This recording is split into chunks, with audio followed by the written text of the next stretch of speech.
আপনারা তো অনেকবার আলুর বোমা খেয়েছেন, একবার এই এঁচোড়ের বোমা খেয়ে দেখেছেন কি? অতি অবশ্যই বাড়িতে এইভাবে একবার ট্রাই করে দেখুন।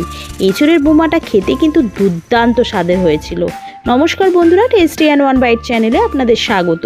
বন্ধুরা কেমন আছেন? আশা করি বন্ধুরা ভালোই আছেন। আজকে যে রেসিপিটা নিয়ে আমি হাজির হয়েছি, এঁচোড়ের বোমা রেসিপি। এর জন্য আমি এঁচোড় কেটে নিয়েছি, আর এখানে আমি দুখানা আলু নিয়ে নিয়েছি বাইন্ডিংটা ঠিক হওয়ার জন্য।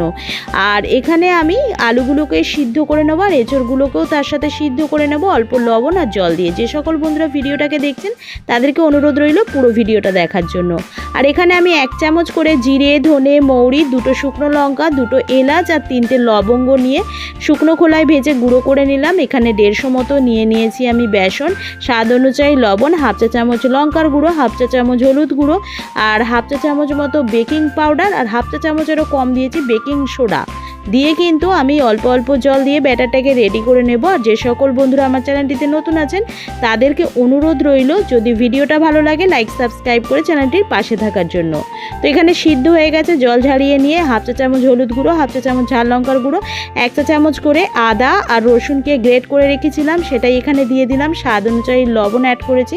আর যে ভাজা মশলাটা রেডি করেছিলাম ওই ভাজা মশলাটা এখানে কিন্তু আমি অ্যাড করে দিলাম, প্রায় 3 চা চামচ মতো এখানে আমি অ্যাড করেছি, দিয়ে ভালো করে মেখে নিলাম।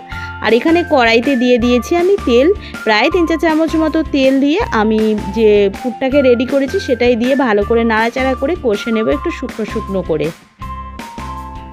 তো এটা রেডি হয়ে গেছে, আমি গোল গোল করে শেপ দিয়ে নিয়েছি সবগুলোকে। দেখুন বন্ধুরা, এগুলোকে ব্যাটারে ডুবিয়ে নিয়ে তেলটা গরম হলে হাই হিটে আমি মিডিয়াম টু লো ফ্লেমে রেখে এক এক করে ছেড়ে দিয়ে লালচে লালচে করে ভেজে তুলে নিলেই রেডি হয়ে যাবে এঁচোড়ের বোমা রেসিপি। খেতে কিন্তু দুর্দান্ত হয়েছিল, একবার বাড়িতে এইভাবে ট্রাই করে জানাবেন কেমন লাগলো। তো বন্ধুরা, এখানে যে এই বোমাগুলো জুড়ে গেছে এটা নিয়ে ভয় পাওয়ার কিছু নেই, এগুলো কিন্তু ছেড়ে যাবে। তো দেখুন কত সুন্দর আবার ছেড়ে যাবে, দেখুন সবগুলো কিন্তু ছেড়ে গেছে।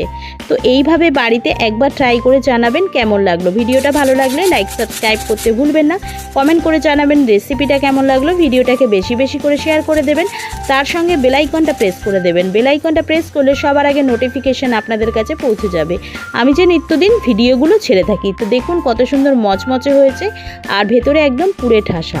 আজকের মতো এইটুকানি, আমি আবার একটা নতুন রেসিপি নিয়ে হাজির হব। ততক্ষণ আপনারা সুস্থ থাকবেন, ভালো থাকবেন।